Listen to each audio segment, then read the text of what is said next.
sa akin. Good morning guys, welcome sa RJ's Farm. So ang gagawin natin today ay nag-aabono tayo at nagdidilig ng mga halaman. Kasi kailangan na nila ng tubig dahil ilang araw na rin sobrang init. Then si Tatang nag-aabono banda doon. Nauna sa kanina. Then tayo, kararating lang at tayo magdidilig. Saka itong mga sunflower din inaabonuhan para lumaki. So kung mapapansin nyo yung mga sunflower dyan, may mga buds na. Ayan, may buds na siyang patubo. So konting alaga na lang. Kagaya doon sa bandang dulo doon. Ayan, malalaki yan. Mga giant sunflower. So ang schedule niyan, siguro katapusan ng March or early April, magbubloom na sila. And then yung mga mulberry pa rin natin, pinapahinga muna natin yung first batch at saka yung second and third batch natin siguro April din sila. Saka yung mga ubas natin, kung mapapansin nyo, may mga bunga na. Yan yung mga Black Rivier natin. Yan. Yan ang mga Black Rivier. So naka-schedule sila May or June ang harvest nila. So ang pag-aabono natin ngayon ay parang piniprepare na rin natin yung mga Brazilian natin, yung doon sa dulo. Kasi bago natin i-prune, kailangan ng ubas, papadapain muna or aabonuhan 15 days bago i-prune para makondisyon. So inabunuhan natin ngayon, siguro sa katapusan ng March, magsimulan tayo mag-prune ng mga Brazilian natin. So yun yung Brazilian natin, second pruning na yun, second season na nila. So sana maging malalaki na yung mga bunga nila. At saka yung bago pa natin i-prune yan, magpe-prepare muna tayo ng mga lupa. At saka yung gagawa tayo ng rice hull, carbonized rice hull. So sa mga susunod na video. So katatapos lang nating mag-abono tsaka magdilig ng mga tanim natin. And then siguro mga 2 weeks from now or end of March, i-schedule na natin for second pruning yung mga Brazilian natin.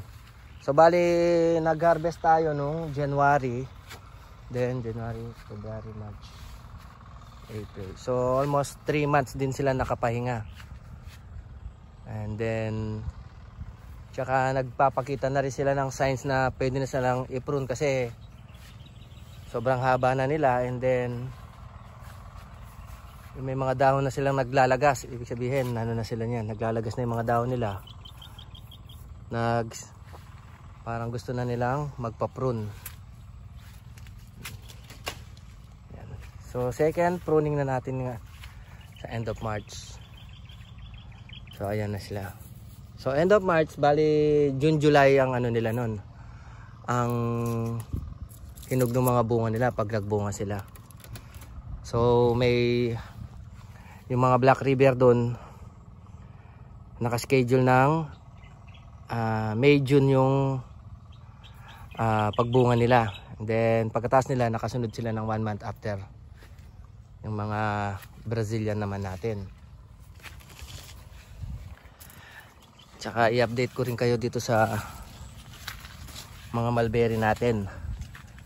Bali ang mga itong first row na mulberry natin, almost wala na siyang bunga. So nakapahinga siya for 1 month. And then end of March or April 1st siguro, first week of April, ipuprune na natin sila para almost 1.5 months silang magbubunga bago i-harvest, para pag open ng farm ulit nakasabay sila sa ubas May, June. So bali May, June din ang bunga nila. Tsaka itong mga scheduled for katapusan ng April or first week of April na mga mulberry, sana umabot. Ayan, naglalabas na rin sila ng mga bunga.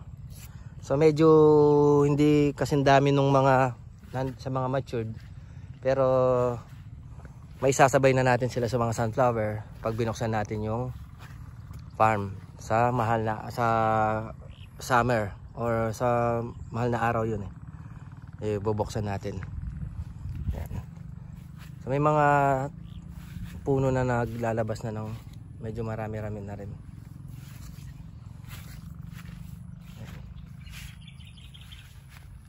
Ito pa yung third row. Itong third row naglalabas din siya. Yun. Hindi lang masyadong kasing dami ng mga matured. Pero siguro pag sa after 2 months pa siguro na pagpapagulang daw mga to, pwede na siguro. Dadami na. Yan, may mga bunga sila. Tsaka may mga hinog din na mangilan-ngilan lang na hinog. Kasi mga naunang bunga to. So bali ang gagawin natin tomorrow niyan ay magi-spray muna tayo ng fungicide, insecticide, tsaka yung foliar, pampaganda ng dahon ng mga naunang na-prune natin. Bali ito yung ang advantage ng mga pag-aalaga ng ubas pag summer, lalo na pag walang ulan. Medyo mababa yung chance na nagkaka-fungus sila. And then yung mga insecticide, hindi rin masyado kasi walang masyadong naninira pag tag-init. Then ito yung mga large giant sunflower natin. Ayan. Malapit na siyang bumuka. Mga 3 days na lang siguro bubuka na mga yan. Para magiging i-open na naman uli natin yung farm.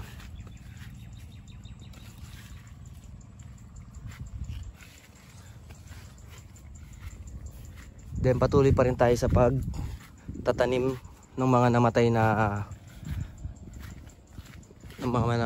na ubas kasi nakapagpatubo na tayo sa bahay.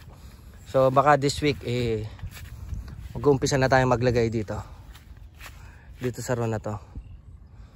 Siguro dating 8, 1, 2, 3, 4, 5, 6, 7, 8 to dati, gagawin na lang natin 4 kasi masyado silang masinsin. So luluwagan natin sila para maganda yung tubo nila.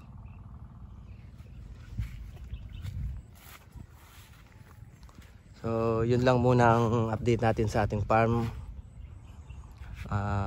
Bukas ulit mag-spray tayo ng insecticide tsaka fungicide. So target natin i-open ng farm yan end of March, early April. So yun lang muna ang update natin sa farm. Then maraming salamat.